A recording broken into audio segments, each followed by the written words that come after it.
Hello everyone, सभी को नमस्कार। और आज हम एग्ज़ाम ओरिएंटेड कुछ क्वेश्चंस की चर्चा करेंगे जिनको आपको सबसे पहले देखना चाहिए।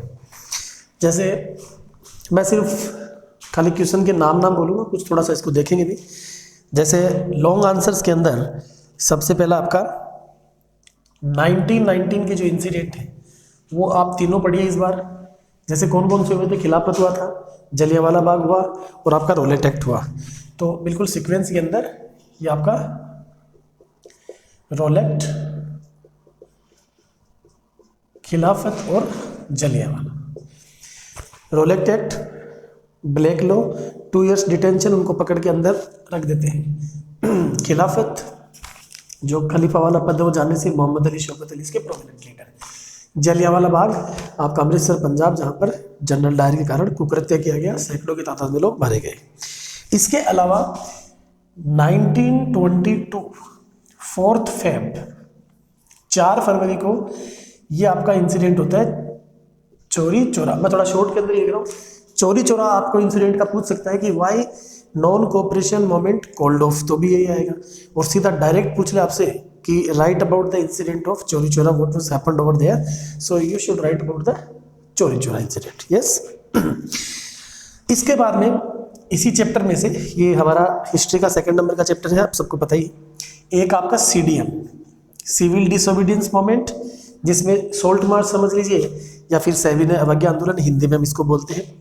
और एक आपका लास्ट है साइमन कमीशन। साइमन कमीशन या फिर व्हाइट कमीशन, क्योंकि जो इंग्लैंड है वहाँ से आता है, सारे के सारे गोरे लोग होते हैं इसके अंदर। तो ये आपका महत्वपूर्ण है, इसको बड़े में आप देखिएगा। अब कुछ छोटे क्वेश्चन सीक्वेंस आप लिखते रहिए, पेज रखिए और पेन रखिए, एक बार में उसको लिख लीजिए जो भी बच्चे दूर के हैं, और इन क्वेश्चंस को सबसे पहले आप रेडी करिए। अगला प्रश्न है आपका स्पिनिंग जेनी का। स्पिनिंग जेनी को अटैक क्यों किया गया था? वीमेन वर्कर्स के द्वारा। Who invented spinning jenny? James Hargreaves 1764। और फिर वीमेन वर्कर्स ने इस पर अटैक क्यों किया था? क्योंकि इसके कारण उनकी लाइवलीहुड जो है, उनका सर्वाइवल छिन गया था। It deprived their livelihood. इस तरीके से है, 1-2 लाइन के अंदर। छोटे भी कुछ प्रश्न हैं और कुछ लार्ज क्वेश्चन भी हैं बड़े, जैसे ये थोड़े बड़े क्वेश्चन के अंदर है। इसी के साथ में सूरत डिक्लाइंड। सूरत डिक्लाइंड, सूरत पोर्ट डिक्लाइंड क्यों हुआ? तो देखिएगा, एक थोड़ा सा, आप बहुत ज़्यादा डिटेल हम नहीं करेंगे। ये आपका सूरत हो गया, आंध्र प्रदेश में आपका मसूलीपट्टनम हो गया, और वेस्ट बंगाल के अंदर आपका हुगली हो गया। ये पहले के पोर्ट थे। इसमें से एक एग्जांपल लिया किसका? सूरत का। अब ब्रिटिशर जो आते हैं, उन्होंने 3 अपनी प्रेसिडेंसी सिटीज और 3 पोर्ट डेवलप किए। कौन कौन से? एक मुंबई पोर्ट, एक चेन्नई पोर्ट तमिलनाडु की राजधानी है, और एक कोलकाता वेस्ट बंगाल की राजधानी है। इन तीनों को उन्होंने डेवलप किया। तो डेवलप होने के कारण से पुराने वाले अपने आप ही लूट गए। तो इसको थोड़ा सा देख लीजिएगा, why Surat declined, what was the reason behind, तो इसको आप पढ़िए। नेक्स्ट है very very important, gomastha. Gomastha and jobber. अब देखिए बच्चे इसमें कंफ्यूज होते हैं। गोमास्ता जो है वो सुपरवाइजर है किसके ऊपर? जो वीवर्स हैं, जुलाहे हैं, हिंदी वाले बच्चे भी देख रहे हैं तो समझ लीजिए, जुलाहों के ऊपर जो कपड़ा बुनते हैं उनके ऊपर उनकी कपड़े की क्वालिटी को जांच करने के लिए गोमास्तास थे। ये पेड सर्वेंट थे। ईस्ट इंडिया कंपनी ने इनको अपॉइंट किया था। जबकि जोबर जो है, इसका ये काम नहीं है। बड़े बड़े जो इंडस्ट्रियल घराने हैं, वो लोग एक बड़े एक्सपीरियंस्ड आदमी को, जो जनरली एज्ड पर्सन होते थे, उनको रखते थे। तो नियर बाई जो रूरल एरियाज हैं, वहाँ से वो बेरोजगार जो लोग हैं उनको रिक्रूट करते थे सिटी के अंदर। उनको जो इनिशियल जो सुविधाएं होती है, रहने की, खाने की, पीने की, तो ऐसा वो व्यवस्था करते थे। इसके बदले में उनको कुछ कमीशन, गिफ्ट्स वगैरह जो मिलते थे। तो इनको जरूर देखिए, ये आपसे पूछ सकते हैं। अगला पूरा प्रश्न मैं नहीं लिखूंगा कि why did industrial production in India increase during the first World war? भाई, फर्स्ट वर्ल्ड वॉर के टाइम पर भारत का जो औद्योगिक जो निर्माण की चीजें हैं उसमें बढ़ोतरी क्यों हुई? क्योंकि वर्ल्ड वॉर में हम खुद इंगेज हो गए, है ना। और ब्रिटेन ने किया, फोर्सिबली किया, ब्रिटेन खुद वहाँ पर इंगेज हो गया, हमारी चीज़ों की डिमांड बढ़ने लग गई हमारी, क्योंकि पहले ईस्ट इंडिया कंपनी पूरी बह गई भारत के अंदर, भारत के उद्योग धंधे वो चौपट हो गए, अब वो उधर मूव हो गए, हमारे उद्योग धंधे फ्लोरिश होने लगे। तो काफ़ी सारे इसके अंदर रीजन, 3-4 लाइन का आप इसको लिख सकते हैं। तो मैं फिर से रिपीट कर दे रहा हूँ, why did industrial production in India increase during the first World war. तो ये प्रश्न था। इसके बाद में है एक आपका इंडेंचर्ड लेबर। देखिए बहुत ही महत्वपूर्ण प्रश्न है ये, इंडेंचर्ड लेबर। 5 वर्ष के लिए प्लांटेशन वर्किंग करवाना टी और specially T and coffee garden में। इसी से संबंधित जो ब्रिटेन वाले हैं उन्होंने एक इनलैंड एमिग्रेशन एक्ट भी पास किया था 1859 में।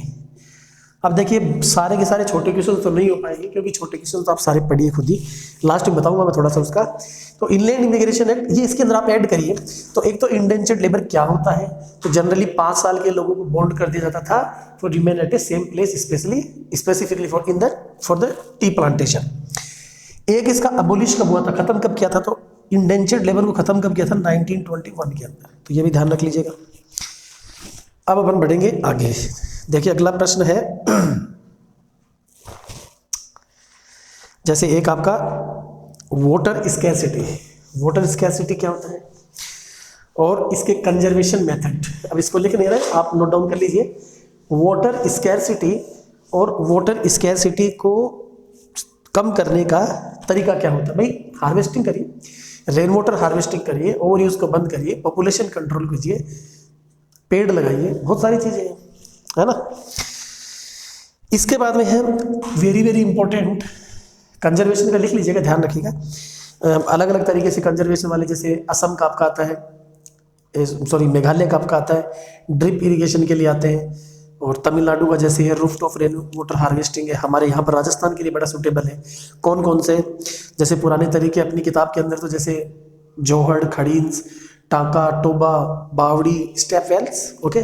तो ये चीजें हैं। अब एक आपका आ गया डैम। सबसे पहली चीज तो डैम की डेफिनेशन। पुराने टाइम से किन किन लोगों ने, जैसे इल्तुतमिश है, हौज खास दिल्ली, चंद्रगुप्त मौर्य, सम्राट अशोक के दादाजी, उस टाइम पर उन्होंने भी सुदर्शन लेक का निर्माण करवाया था अपने गुजरात के सौराष्ट्र के अंदर, ठीक है। तो डैम जो है इसके बारे में ये हो गया। इसकी डेफिनेशन डैम क्या होता है, तो बैरियर है, रिजर्वायर है जनरली, लेकिन डैम को मल्टीपर्पज रिवर प्रोजेक्ट कहते हैं क्योंकि उससे बिजली वगैरह है, फिश ब्रीडिंग वगैरह सब कुछ चीजें होती है।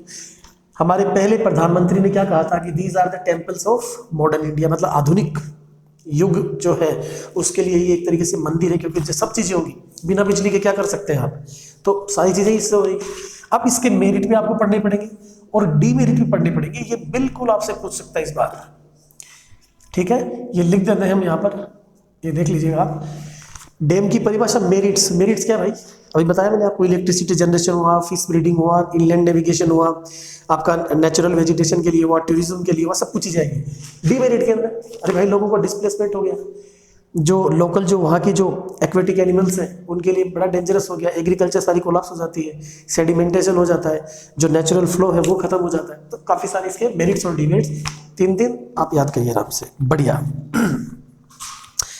अच्छा एक देखिए, कुछ जब ऐसे प्रश्न आते हैं तो कई भोले भाले बच्चे, आप उसके अंदर मेंशन करिए कुछ नाम, जैसे भाखड़ा नागल डैम, जैसे कोपिली। अब काफी सारे बच्चे को ध्यान ही नहीं देते हैं, अगर ये सीधा आपके इसमें आ जाए तो कई लिखेंगे ही नहीं। कोपिली एक हाइडल पावर प्लांट है और ये कहाँ पर है, ये आपका असम में है, असम के एक डीमा डिस्ट्रिक्ट में, डीमा जिला है इसके अंदर। हालांकि इसको याद नहीं करेंगे तो कोई दिक्कत नहीं है, लेकिन कोपिली है कहाँ पर, तो असम के अंदर है। अब ये मैप में भी आ जाए तो ध्यान रखिए इसको।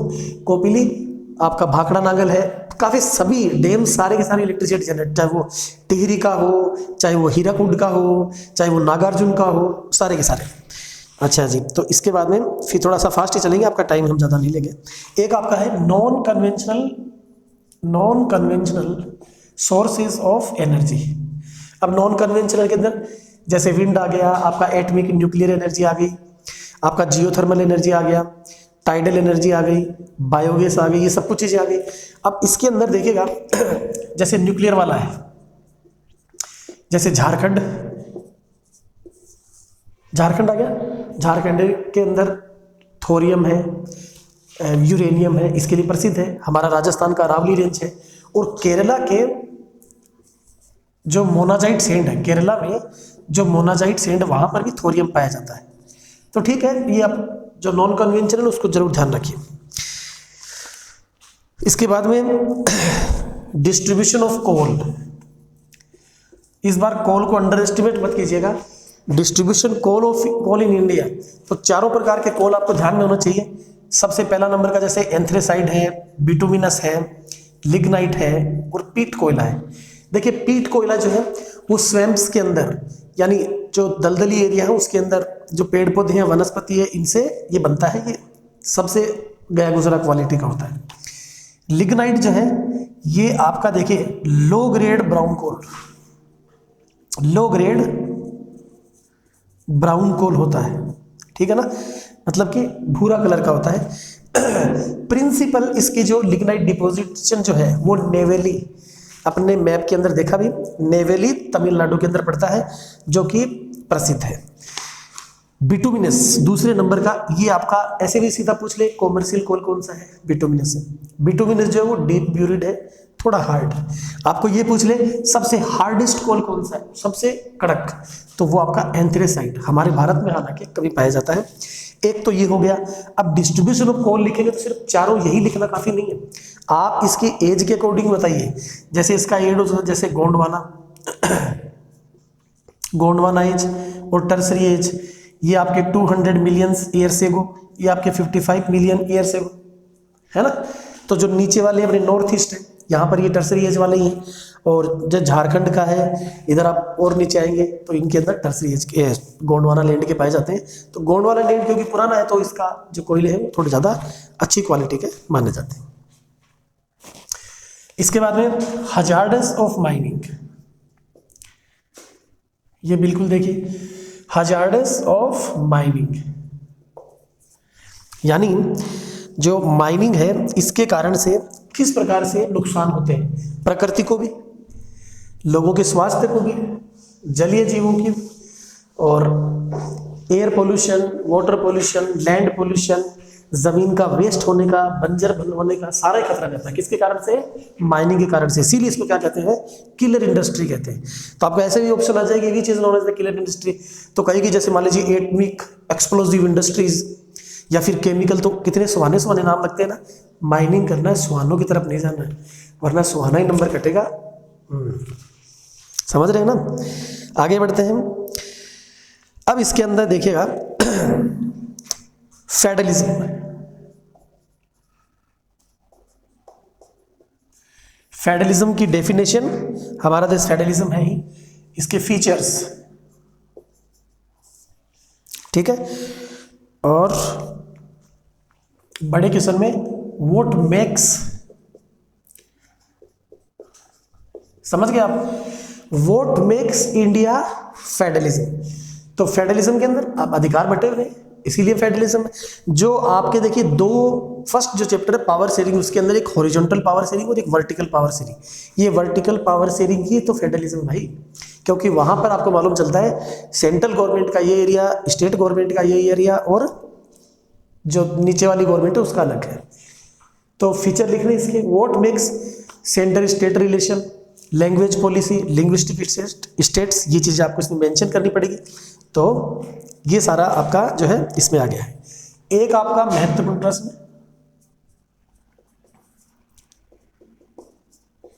डिसेंट्रलाइजेशन। डिसेंट्रलाइजेशन आते ही 1992, ध्यान रखिए इसमें भी आपके दो हैं, 73rd constitutional amendment, 74th constitutional amendment.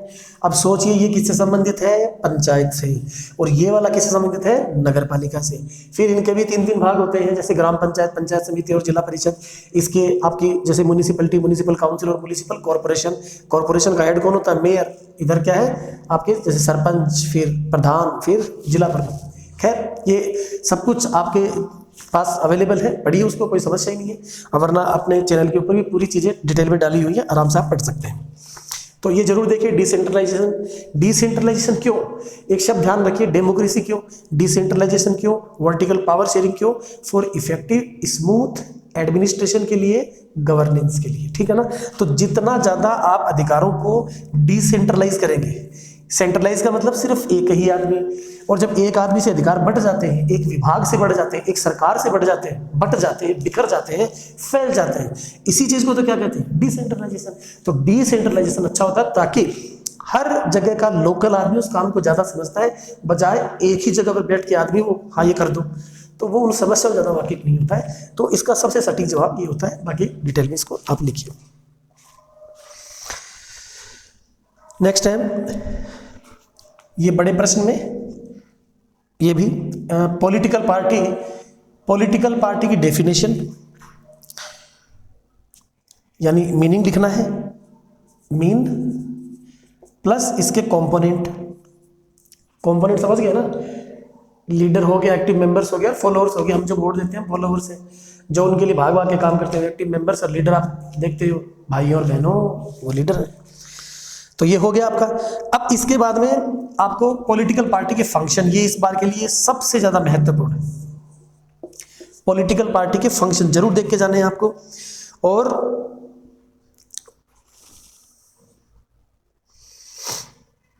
इसी के साथ में चैलेंजेस,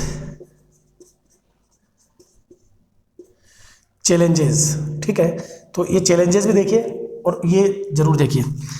कुछ एक दो इसके अंदर पॉइंट्स हैं, जैसे एक पॉलिटिकल अलायंस, ये आपका शायद दूसरे चैप्टर में भी है और इसके अंदर भी है। तो पॉलिटिकल अलायंस और एक है कोलिशन गवर्नमेंट या फिर कोलिजन गवर्नमेंट। देखिए इसका प्रश्न कैसे आएगा मैं आपको बताता हूं। ये देगा तो फंक्शन के पॉलिटिकल पार्टी का मीन हो गया, फिर उसके कंपोनेंट फंक्शन, इसमें से कैसे भी करके वो देते हैं। चैलेंजेस टू पॉलिटिकल पार्टी आप सब समझते हैं, जैसे डायनेस्टिक सक्सेशन हुआ, आपका इंटरनल डेमोक्रेसी हुई, लैक ऑफ इंटरनल डेमोक्रेसी हुई, आपके मीनिंगफुल चॉइस है, मनी एंड मसल पावर, ये 4 ही पॉइंट है शायद, और देख लीजिएगा ज़्यादा मेरे ख्याल में 4 ही पॉइंट है। तो ये तो इस पर चैलेंज हो गए। तो ये 2 क्वेश्चन तो हो गए। अब ये क्वेश्चन कैसे देगा, आपसे पूछ ले कि पॉलिटिकल अलायंस क्या है और कोलिजन गवर्नमेंट क्या है। तो कोलिजन गवर्नमेंट का सिस्टम सबसे पहले कहाँ से, ये अलायंस ये कब से शुरू हुआ था, 2004 से। और 2004 से आप पढ़ने लगे फिर यूपीए, एक आपका एनडीए और एक आपका लेफ्ट, ठीक है ना। यूपीए की हेड पार्टी कौन, कांग्रेस, एनडीए की हेड पार्टी कौन, बीजेपी, और ये लेफ्ट वाले वामपंथी हैं, यूनाइटेड प्रोग्रेसिव अलायंस और नेशनल डेमोक्रेटिक अलायंस, ठीक है। तो इनको देकर इनकी डेफिनेशन पूछकर आपसे क्वेश्चन कर लेगा वो। 1-2 पार्टी के बारे में पूछ लेगा कि कोई 2 पॉलिटिकल पार्टी के बारे में लिखिए। तो सबसे पहले ये बार बार से बोलते आ रहे हैं, BJP, INC Indian National Congress, plus BSP Bahujan Samajwadi party, और एक आपकी सीपीआई। इनके बारे में और इनकी आइडियोलॉजी के बारे में, ये कब इनकी स्थापना होती है, 1984 में है, 1980 में है, 1924 में है, 1925 में है, 1964 में है। तो ये सारे के सारे इनकी डेट्स, इनकी स्थापना, इनके साइन वगैरह। जब बड़ा क्वेश्चन आता है, कोई आपके हाथ नहीं पकड़ रहा है, आराम से आप डायग्राम भी बना सकते हैं, आपका क्वेश्चन अच्छा लगेगा, नंबर आपके बढ़ेंगे, ठीक है। तो ये इसके अंदर से हो गया। तो यहाँ पर ये हमारा पहला पड़ाव खत्म। अब देखिएगा अगले में फॉर्मल, ये मैं लिखूंगा नहीं यहाँ पर, आप देख लीजिएगा इसको। फॉर्मल और इनफॉर्मल में डिफरेंस क्या क्या है भाई। जहाँ पर एक तो जैसे बैंक है, कोऑपरेटिव्स है, ये वगैरह तो फॉर्मल के हो गए। इनफॉर्मल जैसे फैमिली फ्रेंड्स, वही लोन लेने वाला। अब एक function of banks, function of bank भाई, डिपॉजिट का है, विड्रॉल का है, चेक का है, फ्रेंचाइजी का है, लोकर का है, सब सारी सुविधाएं हो गई। इसके बाद में इसी फंक्शन के साथ में है आरबीआई, फंक्शन ऑफ आरबीआई, जांच करती है, रेट ऑफ इंटरेस्ट है, मिनिमम जो कैश बैलेंस है वो है कितना है 15% है। करेंट टाइम पर जो बैंक है वो कितना रखना चाहिए उनको, टोटल कैश का 15%। ध्यान रखिएगा, ये आपको फिल इन द ब्लैंक्स में ऑब्जेक्टिव में पूछ सकते हैं। तो आरबीआई का सुपरवाइज करने का तरीका, कब इसकी स्थापना होती है, लिख देना है, ठीक है। आपको बिल्कुल अच्छे से मनी एंड क्रेडिट के अंदर है, आपके पास बुक के अंदर, बिल्कुल उससे पढ़िए, कोई समस्या वाली बात है ही नहीं। एक आपका देखिएगा role of credit, role of credit. देखिए शब्द हो सकता है ऐसे ना हो, लेकिन इर्द गिर्द करके इनसे क्वेश्चन आएंगे, ये समझ लीजिए आप। हालांकि देखो कोई अंतर्यामी तो है नहीं है, हमने हमारी तरफ से पूरा इस पर मंथन करके विगत प्रश्नों को देखकर आगामी क्या हो सकता है उस तरीके से इसको बनाया है। तो सबसे पहले इस पर आप फोकस जरूर करिए। क्रेडिट फॉर डेवलपमेंट, भाई क्रेडिट अगर साख की व्यवस्था हो जाती है फॉर्मल सेक्टर से तो कोई भी आदमी अपना बिजनेस कृषि सबको चालू कर पाएगा, पर कैपिटा बढ़ेगी, जीडीपी बढ़ेगा, नेशनल इनकम बढ़ेगी, हो गया ना डेवलपमेंट। इसके बाद में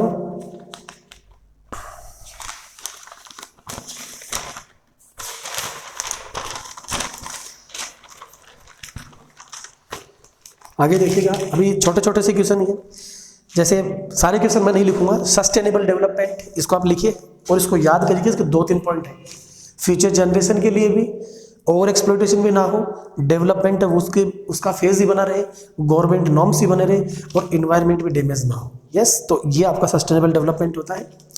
फिर इसके बाद में एवरेज इनकम, एवरेज इनकम को पीसीआई बोलते हैं, total income divided by total population. तो ये तो आपको मालूम ही है, इसको देखिए, जरूर देखिए इसको।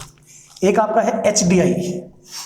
एचडीआई में कौन कौन से कंटेंट शामिल होते हैं, जैसे कोई लिटरेसी का है, आपका पीसीआई का, तो ये चीजें इसमें लिखनी है। एचडीआर रिपोर्ट, अब ये एचडीआई का ही है, ह्यूमन डेवलपमेंट रिपोर्ट होगी, इश्यू कौन करता है भाई, यूएनडीपी करता है।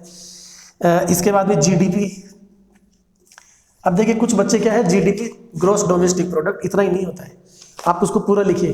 तीनों सेक्टर है, उनका अंतिम जो final goods, final value of produced goods and services वो है आपका, तो उसको प्रॉपर तरीके से लिखिए आप। हिडन अनएम्प्लॉयमेंट या फिर आपका डिस्गाइज्ड अनएम्प्लॉयमेंट, एक तो ये हो गया, और एक आपका सीजनल अनएम्प्लॉयमेंट, दोनों देखिए। नरेगा, इसका बड़ा छोटा कैसे भी पूछ ले।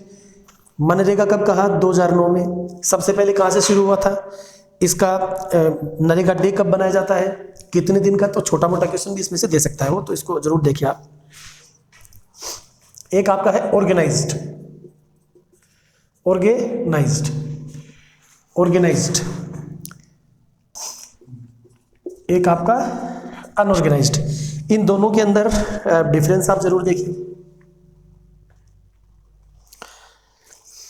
ये आपका जो है सेकंड नंबर का चैप्टर है, सेक्टर्स ऑफ इंडियन इकोनॉमी। देखिए इसमें लाइन टू लाइन बुक में से ही पढ़ी है, इसमें से आपका छोटा मोटा फिल इन द ब्लैंक्स का वो भी आ सकता है, तो जरूर देखिए इसके अंदर। और प्राइमरी, सेकेंडरी और टर्सरी, यानी प्राथमिक, द्वितीयक और तृतीयक उद्योग, इनमें से कोई का भी एक एग्जाम्पल दे देगा और फिर पूछेगा कि भाई ये क्या है, या फिर इसकी डेफिनेशन पूछ सकता है। जैसे 1 लाइन वाली क्वेश्चन आ सकती है कि what do you understand by primary sector, explain with example. तो एक कोई एग्जाम्पल से, तो इसको कैसे भी करके वो दे सकता है, तीनों डेफिनेशन, इसके एग्जाम्पल आप ध्यान रखिए। एक जैसे कोलेट्रल, कोलेट्रल क्या होता है, terms of credit, terms of credit, भाई डेट वगैरह है, रेट ऑफ इंटरेस्ट है, आपका टाइम ड्यूरेशन है, पेमेंट का स्कीम है, हाफ ईयरली है, 3 मंथ से, जो भी है। एक टिपिकल सेल्फ हेल्प ग्रुप में कितने मेंबर होते हैं, टिपिकल यानी सीज कितने होते हैं, 15 to 20। तो ध्यान रखिएगा, बैंक का जो होल्ड करने का कैश है वो तो कितना है, 15% है, और टिपिकल सेल्फ हेल्प ग्रुप में कितने मेंबर हैं, 15 to 20। तो ये है आपका, अभी इसके अंदर अपन आगे बढ़ते हैं। देखिएगा अगले में थोड़े से कुछ आपको ऑब्जेक्टिव टाइप से ही हैं।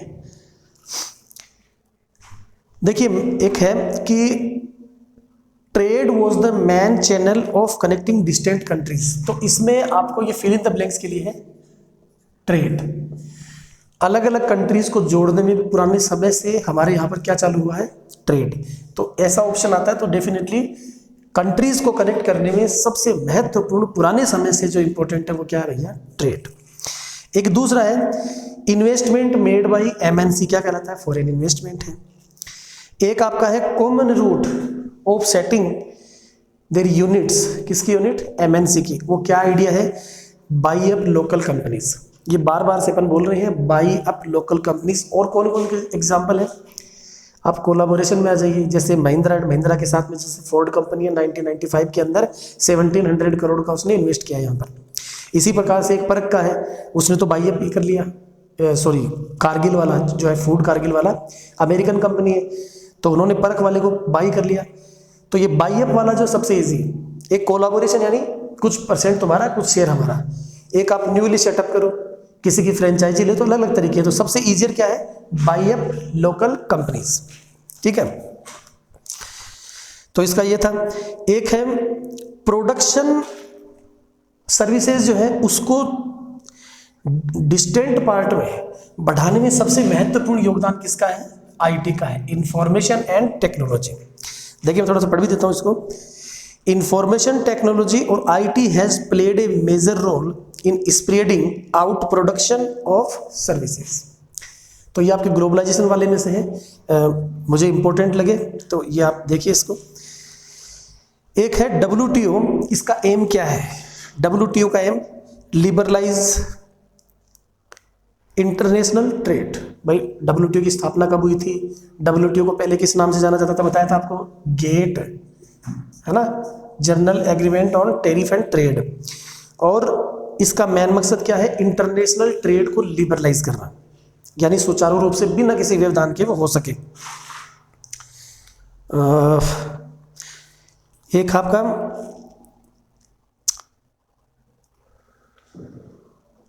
WTO वो है जो establishes rules regarding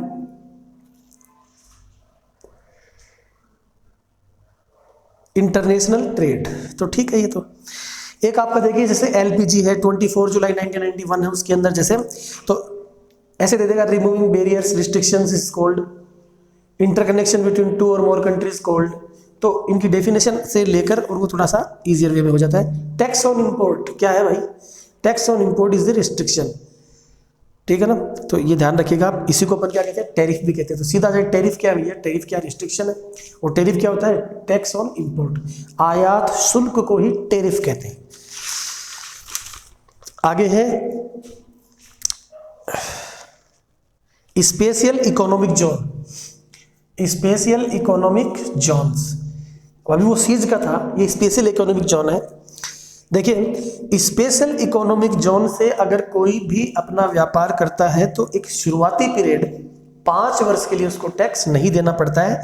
it means that company they do their business activities from seas do not have to pay taxes for a initial period of 5 years, ठीक है। तो ये कितना जाएगा, 5 years तक उस पर कोई टैक्स नहीं लगता है, हालांकि बदलते रहते हैं। तो अभी फिलहाल इसको आप क्या करेंगे, यही। इसके बाद है अपना कोपरा। देखिए आपको बता दें, कोपरा वर्तमान में 2019 का लागू हो चुका है, अपनी बुक के अंदर है 1986 का। तो आपको दोनों बताए गए हैं और उस तरीके से आप इसको देख लीजिएगा। कोपरा की full form consumer protection act. अब इसमें से आपके और क्या क्या इंपॉर्टेंट पूछ सकता है वो देखिएगा। एक तो आपसे ये पूछेगा कि कोई एग्जाम्पल दे दे, किसी व्यक्ति ने एक बिजली का सामान खरीदा, यानी any person by an electronic item, और उसके कारण से मान लीजिए उसको नुकसान हो गया, तो विच राइट इज डिनाइड हियर, तो आप क्या कहेंगे भाई, राइट टू सेफ्टी। इस तरीके से वो पूछ सकता है।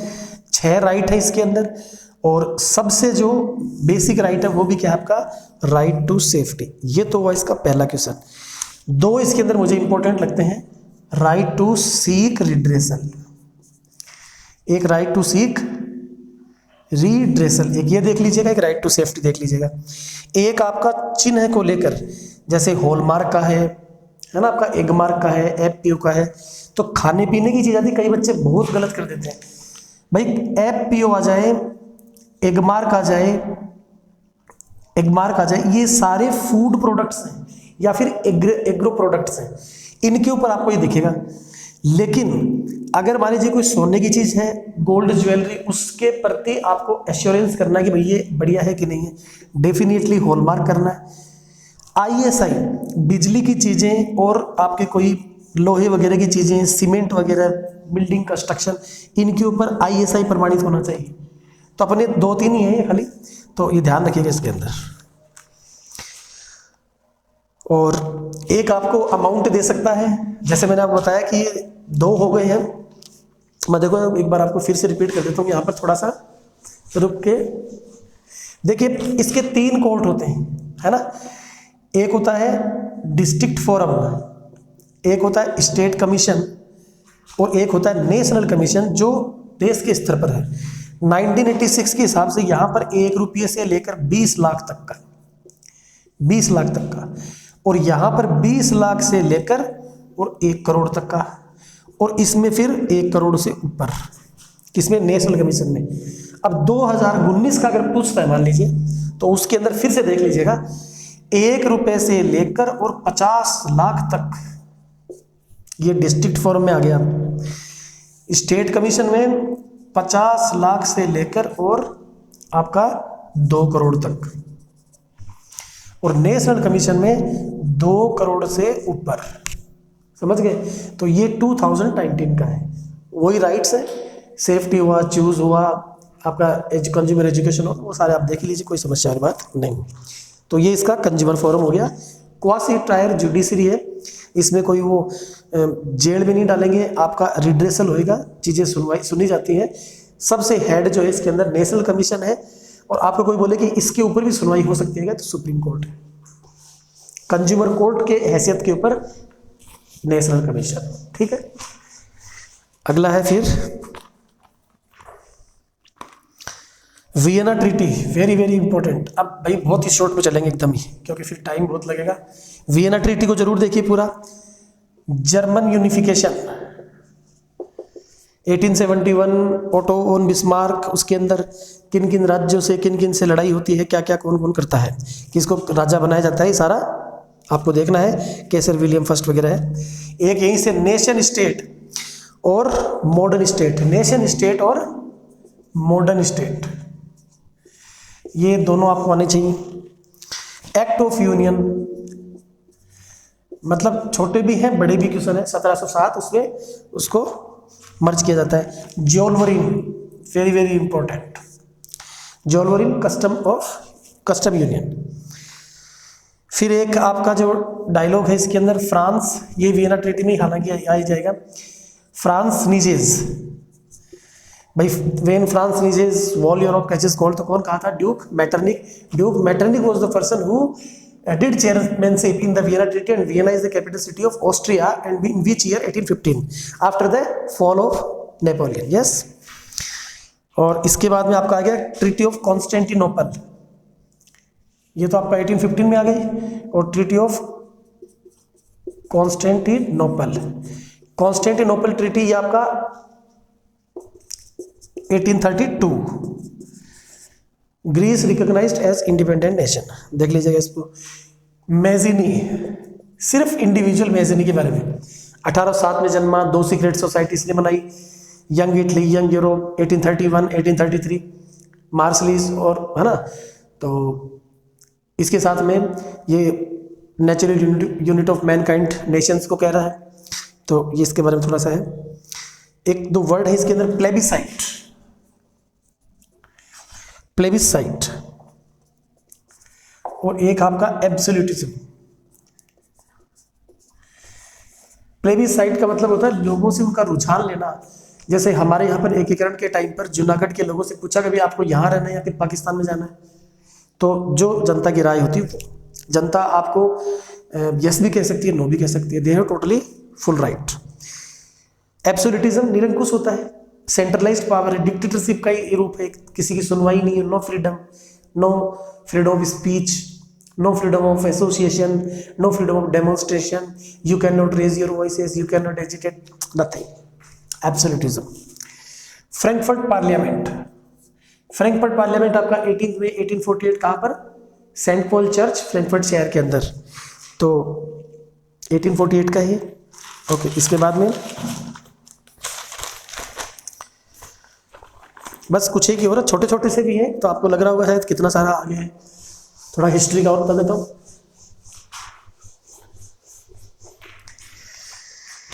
सिल्क रूट, सिल्क रूट क्या है भाई, चाइनीज वेस्ट कार्गोज जो एशिया के डिस्टेंट पार्ट को कनेक्ट करता है, Asia to Europe and Asia to North Africa. Bharat से क्या जा रहा है, कॉटन वगैरह है, चाइना से क्या जा रहा है, सिल्क कार्गोज, चाइनीज पोल्ट्रीज, तो यही है। हमारे यहाँ से स्पाइसेस, कॉटन वगैरह जा रहे हैं। एक है रिंडर पेस्ट। केटल प्लेग, जानवरों की बीमारी अपने यहाँ पर राजस्थान में हुई थी, लंपी, वही वैसे ही है। अफ्रीका में हुई, 90% जानवर मारे गए, entered in Africa in 1880s, ठीक है। तो ये कॉर्न लॉज। कॉर्न लॉज हो सकता है आपको थोड़े लंबे लग रहे होंगे कि इतना सारा लिखवा दिया है, लेकिन ये मान के चल लीजिए आप, कुछ तो ऐसे कैसे छपे छपे मिलेंगे, तो इसलिए सबसे पहले इनको देख लेना है। हम आपको ये नहीं करें, यही पढ़िए और पढ़िए, इनको पहले पढ़ लीजिए। फर्स्ट वर्ल्ड वॉर के बाद में कौन सी दो ताकतें, ये रसिया और यूएस, या फिर यूएस और SU, US United State, SU Soviet Union, तो रूस और अमेरिका को कहते हैं। फर्स्ट वर्ल्ड वॉर को इंडस्ट्रियल वॉर क्यों कहते हैं भाई? आर्म्ड व्हीकल है, सारा का सारा गोला बारूद है, सब कुछ फैक्ट्रियों में से तो बन बन के निकल रहा था, वरना तो पहले तलवारों से नीचे ढा। इसके बाद में या कोई स्पिनिंग जेनी वाला बता ही दिया था। एक है कॉस्टीज,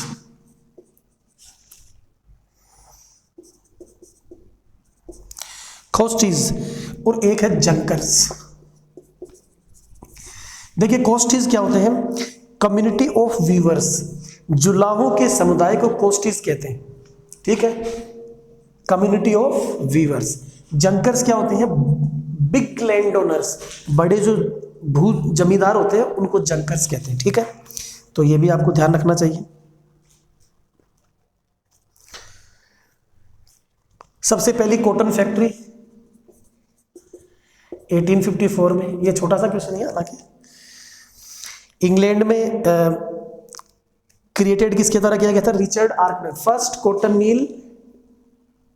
मिल को किसके द्वारा क्रिएट किया गया था, तो रिचर्ड आर्कराइट, ये इंग्लैंड का था।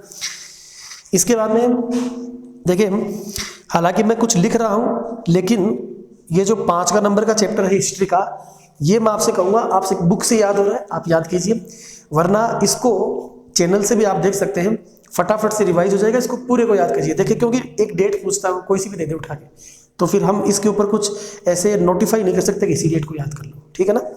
लेकिन फिर भी अपनी तरफ से ये देखिएगा, जैसे डायमंड सूत्र पहली जापानी बुद्धिस्ट बुक है 868 में। इसके बाद में जैसे है गुलामगिरी Jyotiba Phule.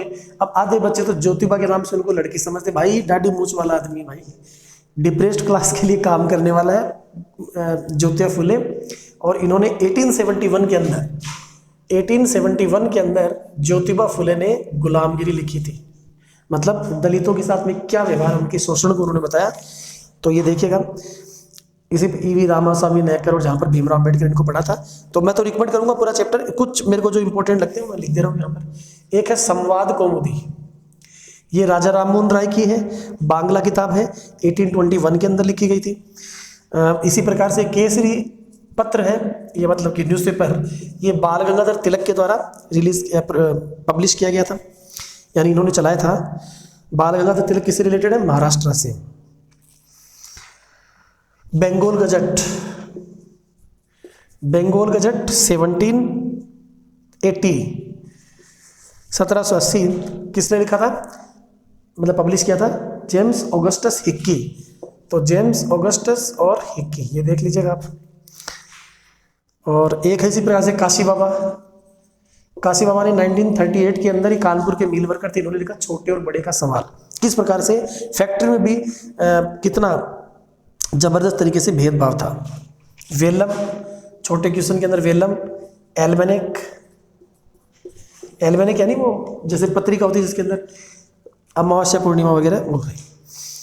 Luther, Martin Luther का कमेंट जरूर देखिएगा कि printing is the ultimate gift of God and the greatest one, कि ये भगवान की बड़ी सुंदर उपहार है प्रिंटिंग, क्योंकि वरना तो लोग पढ़ ही नहीं पाते, लोग का मेंटल रिवोल्यूशन ही नहीं होता। तो ये उन्होंने कमेंट किया आपकी लिखाई पढ़ाई कितनी जरूरी है। इसी प्रकार एक है लुइस सेबेस्टियन मर्सियर। अब मर्सियर का कमेंट भी कि printing is the powerful engine and that can swipe away the despotism. और इन्होंने कहा कि tremble therefore the tyrants of the world, कि प्रिंटिंग के कारण से ही जो विश्व क्या कारण था वो थरथराने लगे, क्योंकि लोग अवेयर होने लगे ना।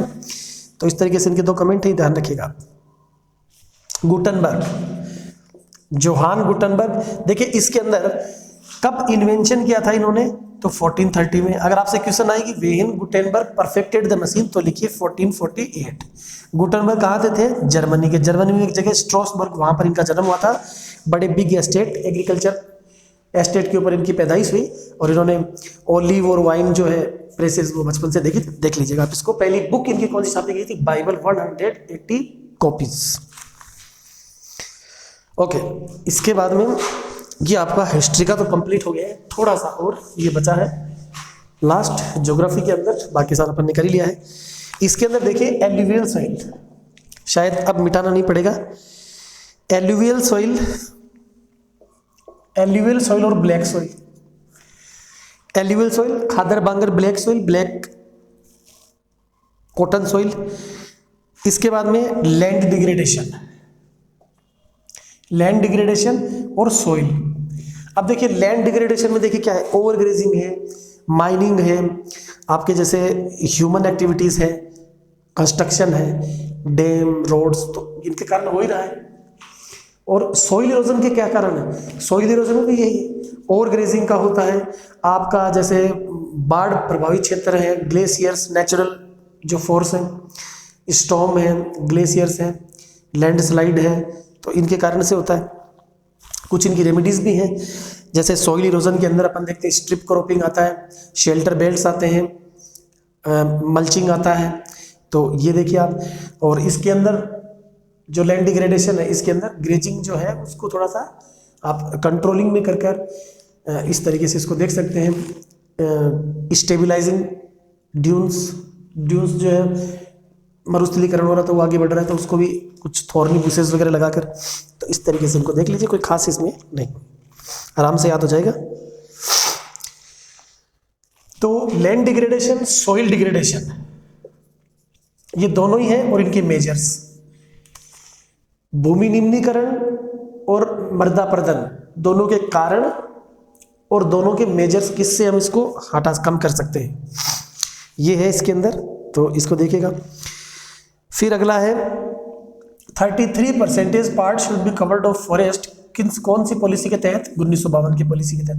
1952 में ही किसको, चीता को क्या कर दिया था, एक्सटिंक्ट घोषित कर दिया था, ध्यान रखिएगा आप। और हमारे यहाँ पर 1% है कितना, 24.01%, देखिएगा होना कितना चाहिए, 33%, है कितना, 24%। फिर है बक्सा टाइगर रिजर्व। बक्सा टाइगर रिजर्व पहली बात तो कहाँ, वेस्ट बंगाल के अंदर है, डोलोमाइट जो माइंस है उसके कारण से बड़ा डिस्टर्ब थ्रेटेंड है। चीता का बताई दिया आपको। टाइगर प्रोजेक्ट, टाइगर प्रोजेक्ट कब का है, 1973 का। वाइल्ड लाइफ प्रोटेक्शन 1972 का ये डेट है, इजी सी डेट है, आराम से देख लीजिएगा। कॉर्बेट वाला उत्तराखंड में है। Kaziranga for one horn rhino, ये कहाँ पर आपका, असम के अंदर, ठीक है ना। एक जैसे है कम्युनिटी के क्या क्या एफर्ट है, जैसे चिपको का कब हुआ था, चिपको में 1973 में, कहाँ से है रिलेटेड, उत्तराखंड से। और मैन कौन है, सुंदरलाल बहुगुणा और गोरा देवी, सुंदरलाल बहुगुणा और गोरा देवी, पहले सुंदरलाल बहुगुणा को लिखना है। इसके बाद में झूम कल्टीवेशन के अलग अलग नाम पूरे हर जगह पर, मध्य प्रदेश में क्या है, राजस्थान में क्या है, उड़ीसा में क्या है, झारखंड में क्या है, हर जगह का। इसके बाद में टी कॉफी, देखिए इनको जरूर स्पेशली देखिए, टी कॉफी, व्हीट, राइस, मेज, इनमें से आपको डेफिनेटली एक मिलेगा climatic conditions, suitable climatic conditions. इनकी क्या क्या लिखना है, आए तो टेम्परेचर कितना, बारिश कितनी, कौन सी जगह पर उगती है, कौन सी मिट्टी सुटेबल है, 4 चीजें जरूर लिखनी है, ठीक है। और सॉरी एक और देख लीजिएगा इसमें, शुगर कैन, ठीक है ना। Sugar cane is a beverage crop, tea coffee ये सब पे फसलें हैं पीने वाले, ये सब फूड क्रॉप है। आपको पूछे सबसे major staple crop, major cereal crop, major food crop, खाने वाले खाद्यान्न। गोल्डन फाइबर कौन सा होता है भाई? गोल्डन फाइबर जूट, ठीक है ना। White gold cotton. Jute, national jute policy 2005, ये भी अभी आपको बताई था वैसे। सबसे पहली कॉटन 1854, सबसे पहली जूट मिल 1855, सबसे पहली ट्रेन 1853, तीनों सीक्वेंस में डेट है। टिस्को, सबसे पहली आयरन स्टील टिस्को 1907 जमशेदपुर झारखंड। सबसे पहली सीमेंट 1904 में चेन्नई का ना। फिर है एल्यूमिनियम। एल्यूमिनियम जो है वो सेकंड लार्जेस्ट मेटालर्जिकल, दूसरा सबसे बड़ा धात्विक जो है वो आपका ये जो है इंडस्ट्री है। और देखिए एल्यूमिनियम जो है वो किससे पाया जाता है भाई? एल्यूमिनियम का और है आपका बॉक्साइट। बॉक्साइट को प्रॉपर जो उसका प्योरिफिकेशन होता है उसके बाद में ये पाया जाता है, मिलता है। इलेक्ट्रॉनिक सिटी बेंगलोर को कहते हैं, इलेक्ट्रॉनिक कैपिटल भी वो है। एक देखिए सेल 1973, इसके बाद में NTPC national thermal power corporation 1975, इसके बाद में एक आपका, हाँ ये दो ही हैं, बाकी तो ऐसे सेल भेल गेल ठीक है, सेल तो इसमें आ गया, ये दो तो जरूर याद रखिए। मैप का वीडियो आपको डाल दिया गया है। और 7 नंबर का चैप्टर जो है देखिएगा, ज्योग्राफी के अंदर ही 6 तक डाल दिए आपके। 7 नंबर का जो चैप्टर है ना भाई, उसको पूरे को आपको देखिए खुद ही, क्योंकि उसमें से कोई स्पेसिफिक नहीं है, आपको पता नहीं किस तरीके से वो एग्जामिनर पूछ ले, तो सारा डाला हुआ है आपका खुद से किताब से, बड़े बढ़िया है, तो उससे पढ़ लीजिए। 7 नंबर के चैप्टर को आप आराम से तल्लीनता के साथ में पढ़िए पूरा। उसमें ट्रेन है, एयरवेज है, आपके सी पोर्ट्स हैं, एयरपोर्ट्स हैं, कौन सा आपका मोस्ट डीपेस्ट है, कौन सा नेचुरल बड़ा है, कौन सा आर्टिफिशियल है, कौन सा दूसरा नंबर का, ये सारे के सारे आपको देखने पड़ेंगे। आपको एक आध क्वेश्चन और बचे हैं तो थोड़े से वो और लिखवा देते हैं। देखो छोटे छोटे क्वेश्चन भी है, बड़े बड़े नहीं है। जैसे फेमिनिस्ट, ऐसे बोल देता हूँ, feminist equal rights for man and women. Nordic countries में कौन कौन से हैं? जैसे फिनलैंड है, स्वीडन है, और आपका जैसे नॉर्वे है। इसके बाद में हमारी जो लिटरेसी रेट है, हमारी लिटरेसी रेट कितनी है? 74.04, 74.04। मेल कितनी है? 82.14। फीमेल कितनी है? 65.46, 65.46। इसके बाद हमारा सेक्स रेशियो कितना है? 943। राजस्थान में कितना है? 928। 943 हमारा सेक्स रेशियो है। इक्वल वेजेस एक्ट कब आया? 1976 में आया। और religion can not be separated from the politics, who said? Mahatma Gandhi. फिर कम्युनलिज्म, वेरी वेरी इंपॉर्टेंट है भैया, कम्युनलिज्म को इस बार अंडरएस्टिमेट नहीं करना आपको। कम्युनलिज्म, संप्रदायवाद, कम्युनलिज्म का डेफिनेशन और वेरियस फॉर्म्स इन पॉलिटिक्स, ये 2 प्रश्न आपको जरूर देखने। कम्युनलिज्म का डेफिनेशन और various forms in politics, important. Secular state पढ़ते आने कंटिन्यू। यूनिवर्सल डिफरेंस है, 18 से ऊपर के वोट देने का अधिकार है। पॉलिटिकल पार्टीज के फाउंडर, हालांकि मैं पहले बोल चुका हूं, ये पॉलिटिकल पार्टीज के फाउंडर, डेट, उनकी आइडियोलॉजी। नेशनल पॉलिटिकल पार्टी के कोई 2 नाम, स्टेट लेवल की पॉलिटिकल पार्टी के कोई 2 नाम, यही 6% वोट, 2 सीट स्टेट में, नेशनल में 6% और 4 सीट। इंडिया में किस प्रकार का सिस्टम है? मल्टी पार्टी सिस्टम है। 1 party system, 2 party system, multi party system. तो इस तरीके से एग्जामिन द, अब ये आपका देखिए, ये एक चैप्टर लास्ट का है, थोड़ा सा बने रहे आप। लास्ट के चैप्टर में मैं एग्जैक्ट आपको बता ही देता हूं, ये चीज देख लीजिएगा, आपको मिल जाएगी इसमें से। देखो एक तो आपको ये देखना है इसमें से, जो भी प्रोसीजर है, देखिए एग्जामिन, कोई डिसीजन मेकिंग, कोई प्रोसीजर मेकिंग, उसको जांच करने का अधिकार, इसी चीज को अपन क्या कहते हैं? ट्रांसपेरेंसी। आपको पूछेगा ट्रांसपेरेंसी क्या है, यानी प्रश्न क्या हो गया? ट्रांसपेरेंसी इंपॉर्टेंट है। 1 लाइन में फिल इन द ब्लैंक्स में कैसे भी करके। फिर है डेमोक्रेसी, ये फिल इन द ब्लैंक्स के अंदर देखिएगा, डेमोक्रेसी, ये बेटा नोट कर लेना आराम से इसको, ये क्वेश्चन आएंगे देखो इनमें से। Democracy based on idea of, अब इसमें क्या जाएगा, डेलिब्रेशन एंड नेगोशिएशंस। मतलब डेलिब्रेशन नेगोशिएशंस यानी आपकी वहां पर उपस्थिति भी है, आपको शेयर करने का भी है, और नेगोशिएशन यानी वार्ता, डिस्कस। पार्लियामेंट में क्या होता है, बहस होती है ना, कोई डिस्कशन, नेगोशिएशन। तो democracy based on idea of, तो ये इसका फिल इन द ब्लैंक्स में हो गया। इंपॉर्टेंट है ये। एक आपका एक पॉइंट है इसके अंदर, क्या है point, democracy is an, democratic government is an accountable, legitimate और रिस्पॉन्सिव। ये तीन नाम है, आपको कोई दो नाम दे देगा, एक नाम छोड़ देगा, ध्यान रख लेना।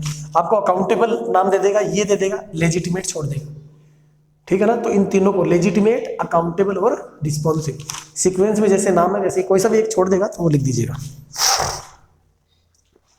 अब इसमें से एक छोटा सा प्रश्न, डेमोक्रेसी इज बेटर, वाई, क्यों है भाई? इक्वलिटी है, डिग्निटी है, डिसीजन मेकिंग है, रिजॉल्व कॉन्फ्लिक्ट्स है, ये 3-4 पॉइंट है। It's allow room to correct mistakes, ये इसके फायदे हैं, इसलिए बेटर है। डेमोक्रेसी की definition, rule of people. Democracy क्या भैया, रूल ऑफ वन पार्टी, ये डिक्टेटरशिप है। रूल ऑफ पीपल, ये डेमोक्रेसी है, ठीक है। इसके बाद में आपका जैसे ये है आपका जैसे बेल्जियम प्लस श्रीलंका, ध्यान रखिएगा इनका कास्ट कॉम्पोजिशन आपको जरूर देखना है, एथनिक कॉम्पोजिशन। भाई कौन से, जर्मन, फ्रेंच, डच, इसके अंदर जैसे सिंगल है, तमिल है, ठीक है, श्रीलंकन तमिल से, इंडियन तमिल से, क्रिश्चियन है, ये सारे के सारे इसमें देखने। कभी आज़ाद हुआ, कब इसका जो है जो लैंग्वेज है सिंगल लैंग्वेज, उसको ऑफिशियल लैंग्वेज बनाया गया। ईयू का हेडक्वार्टर कहाँ पर है, ब्रसेल्स के अंदर। संविधान बदला 4 बार किसने, बेल्जियम ने, 1970 से लेकर 1993 तक 4 बार संविधान बदला। बेल्जियम में 3rd टाइप ऑफ गवर्नमेंट है, कौन सी कहलाती है, कम्युनिटी गवर्नमेंट है। Ceylon is the name of Sri Lanka, Ceylon किसका नाम भाई, सेलोन किसका नाम है, श्रीलंका का। Who is known as the original inhabitants of America, तो आप क्या कहेंगे, अमेरिकन इंडियन। ये हिस्ट्री का क्वेश्चन कर दिया बीच में। फिर है एक, ये ध्यान रखना यहां पर, एक तो है कमिंग टुगेदर फेडरेशन, एक होल्डिंग टुगेदर। देखो सिविक्स के अंदर बिल्कुल ट्रिक के साथ में इनको करवाया, इनकी एग्जांपल ध्यान रखिए आप, ठीक है ना। यूएस है, स्पेन है, ऑस्ट्रेलिया है, इंडिया है, जो भी कौन सा किसके अंदर है वो देखिए, याद अच्छी बात है, नहीं तो जाके देख लेना उसके अंदर। फिर एक है आर्टिकल नंबर 371, देखिए 370 हट गया, जम्मू एंड कश्मीर से रिलेटेड था, 371 ये किससे रिलेटेड है, तो ये भी वहां पर है आपका, अरुणाचल प्रदेश है मान लीजिए, उसको नागालैंड, मिजोरम, ये 4 स्टेट आएंगे इसके अंदर। इसके बाद में अगला है